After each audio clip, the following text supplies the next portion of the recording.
नमस्कार दोस्तों, जय हिंद जय भारत। मैं हूं CL Saini, CDRK Saini BEd classes में आप सभी का हार्दिक स्वागत है, अभिनंदन है। दोस्तों, आप द्वारा हमारे इस हेल्पलाइन नंबर पर जो भी साइको के टॉपिक सेंड किए जाते हैं उन्हें हम आपसे बातचीत करते हैं, तत्पश्चात उन्हें ऑनलाइन समझाने का प्रयास करते हैं।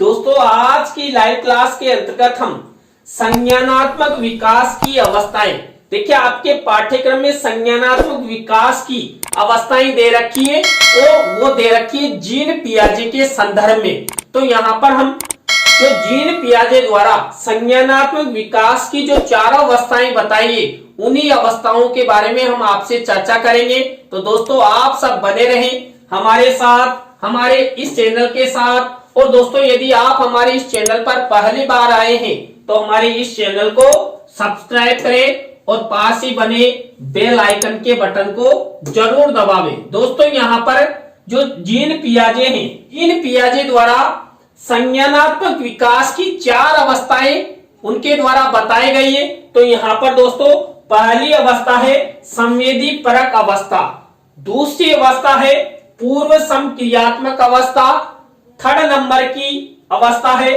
मूर्त समक्रियात्मक अवस्था, इसके बाद 4th नंबर की अवस्था है औपचारिक समक्रियात्मक अवस्था। ये संज्ञानात्मक विकास की 4 अवस्थाएं हैं। इन्हीं के अंतर्गत बालक का विकास होता है, बालक में समझ विकसित होती है, बालक संज्ञान लेते हुए वस्तुओं के बारे में जानता है और धीरे धीरे जो जो बालक की उम्र बढ़ती है, बालक में परिपक्वता आती है, वैसे वैसे बालक वस्तुओं के बारे में जानने लगता है, वस्तुओं के बारे में चिंतन करने लगता है, कल्पनाशीलता करता है और साथ ही वो वस्तुओं की व्याख्या करना सीख जाता है। तो दोस्तों, इस अवस्था के माध्यम से जो विकास होता है, ये विकास क्रम के अनुसार होता है। तो यहाँ पर जीन पियाजे ने जो उनके द्वारा संज्ञानात्मक विकास की अवस्थाएं दी, वो क्रम के अनुसार ही हमें प्रदान किए, उम्र के अनुसार हमें प्रदान किए। तो दोस्तों, पहली अवस्था है संवेदी प्रेरक अवस्था, यानी कि दोस्तों ये अवस्था जन्म से 2 वर्ष तक चलती है। इसमें बच्चे का शारीरिक विकास तेजी से होता है, उसके भीतर भावनाओं का विकास भी होता है। दोस्तों, जो संवेदी प्रेरक अवस्था है, इस अवस्था के अंतर्गत बालक का शारीरिक विकास बहुत तेज गति से होता है, क्योंकि बालक का जो ही जन्म होता है और ये बाहरी वातावरण में वो प्रवेश करता है, उसके प्रवेश करते ही उसके माता पिता द्वारा उसका पालन पोषण शुरू कर दिया जाता है और बालक पर विशेष रूप से ध्यान दिया जाता है। और दोस्तों, ये तो हुआ जो बालक के माता पिता द्वारा जो किया जाने वाला विकास है।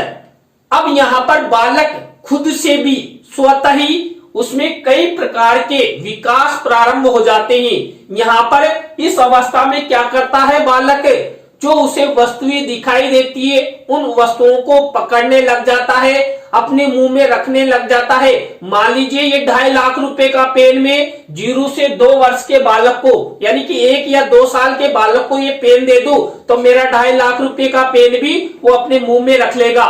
मान लीजिए किसी 1 या 2 वर्ष के बालक के सामने कोई सांप उसके पास छोड़ दिया जाए तो बच्चा क्या करेगा, झपट से उसको पकड़ेगा और मुंह में डालने की कोशिश करेगा, क्योंकि यहाँ पर इस अवस्था में बालक का पूर्णतः संज्ञानात्मक विकास नहीं हो पाता है। बालक यहाँ पर दूसरों पर आश्रित रहता है, उसके माता पिता पर आश्रित रहता है और यहाँ पर बालक वस्तुओं के बारे में जानने लग जाता है। इस अवस्था में बालक ये समझने लग जाता है कि ये मेरे माता है, ये मेरे पिताजी, ये चाचा जी, ये ताऊ जी है और ये नाना है, ये नानी है, मामा है, काका, चाची, जो भी है, बालक इस अवस्था में उनके बारे में समझने लग जाता है।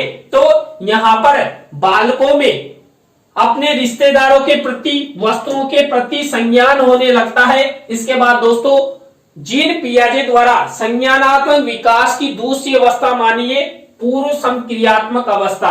ये अवस्था 2 वर्ष से 7 वर्ष तक चलती है। इस अवस्था में बच्चा नई सूचनाओं व अनुभवों का संग्रह करता है। इसी अवस्था में बच्चे में आत्म केंद्रित होने का भाव अभिव्यक्त हो पाता है। पियाजे कहते हैं कि 6 साल के कम उम्र के बच्चे में संज्ञानात्मक परिपक्वता का अभाव पाया जाता है। दोस्तों, संज्ञानात्मक विकास की जो 4 अवस्थाएं बताइए, इसमें पहली जो अवस्था है संवेदी प्रेरक अवस्था, इसमें बालक का संज्ञानात्मक विकास नहीं हो पाता, यानी कि जीन पियाजे के अनुसार जब तक बालक 6 वर्ष की उम्र का नहीं होता, बालक में संज्ञानात्मक विकास नहीं हो पाता है। देखिए, वस्तुओं के बारे में जानता है लेकिन वस्तुओं की व्याख्या नहीं कर सकता। मान लीजिए वो सांप कितना जहरीला होता है, उसको पकड़ के मुंह में रख लेता है, तो यहाँ पर बालक में समझ विकसित नहीं होती है, ज्ञान विकसित नहीं हो पाता है। इस कारण बालक कई बार कई घटनाओं का शिकार भी हो जाता है। तो दोस्तों, ये पूर्व संक्रियात्मक अवस्था है। इस अवस्था में बालक क्या करता है, अपने आप को आत्म केंद्रित करने का प्रयास करता है, क्योंकि ये बालक की खेलने की उम्र प्रारंभ हो जाती है। अपने आप में वो अकेला ही खेलने लग जाता है, वस्तुओं के बारे में जानने लगता है। और यहाँ पर दोस्तों, इस संक्रियात्मक अवस्था में बालक की जो भाषा विकास है वो भी प्रारंभ होने लगता है। यहाँ पर वो पूर्णतः अच्छी प्रकार से भाषा तो नहीं बोल पाता, लेकिन अर्ध वाक्यों का वो प्रयोग करने लग जाता है। दोस्तों, जो बालक होता है इस अवस्था में कई बार वो सेंटेंस बोलता हुआ भूल जाता है, क्योंकि यहाँ पर इस अवस्था में बालक की जो भाषा है उसका पूर्णतः विकास नहीं हो पाता है। लेकिन इस अवस्था में बालक अपने भावों की अभिव्यक्ति करना सीखने लग जाता है।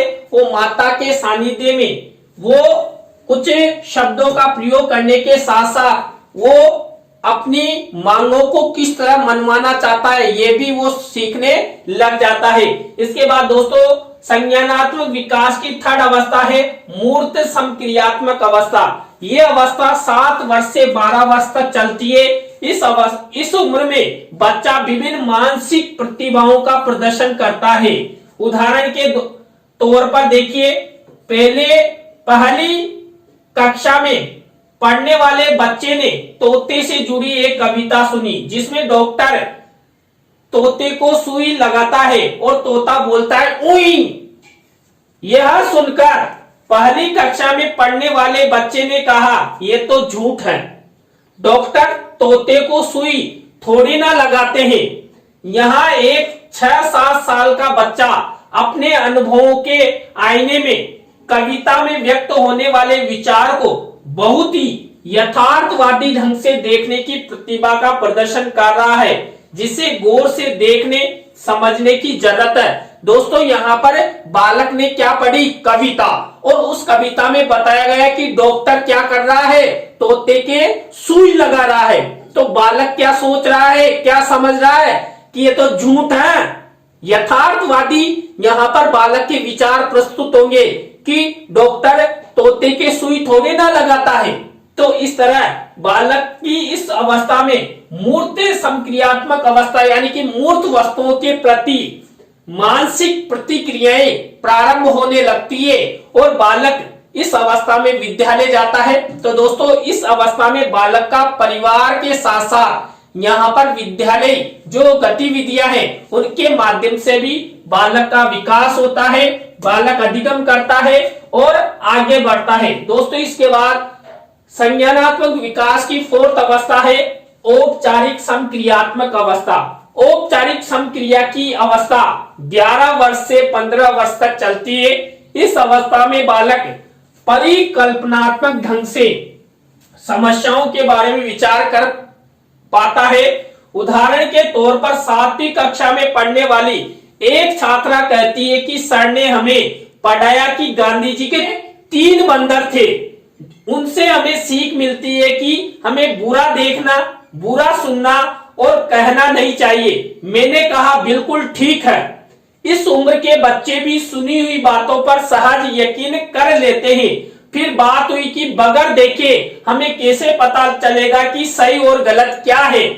यही बात सुनने के संदर्भ में लागू होती है। बोलने के संदर्भ में हम एक चुनाव कर सकते हैं, मगर वह पहले की दो चीजों के बाद ही आती है। यानी हमें अपने आसपास के परिवेश को समझने के लिए अपनी ज्ञानेंद्रियों का प्रयोग करना चाहिए, ताकि हम समझ सके कि वास्तव में क्या हो रहा है और सही व गलत का फैसला हम तभी कर सकते हैं।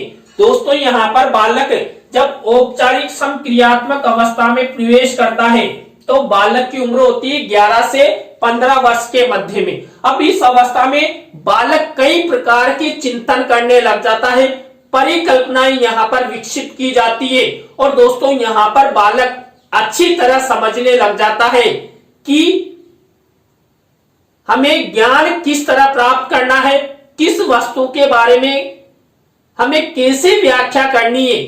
वो वस्तुओं को वर्गीकरण करना सीख जाता है और उन वर्गीकरण के साथ साथ उन वस्तुओं के बारे में, उनके महत्व के बारे में, गुणों के बारे में भी बताने लग जाता है। दोस्तों, यहाँ पर उदाहरण दिया गया था गांधी जी के 3 बंदर वाले।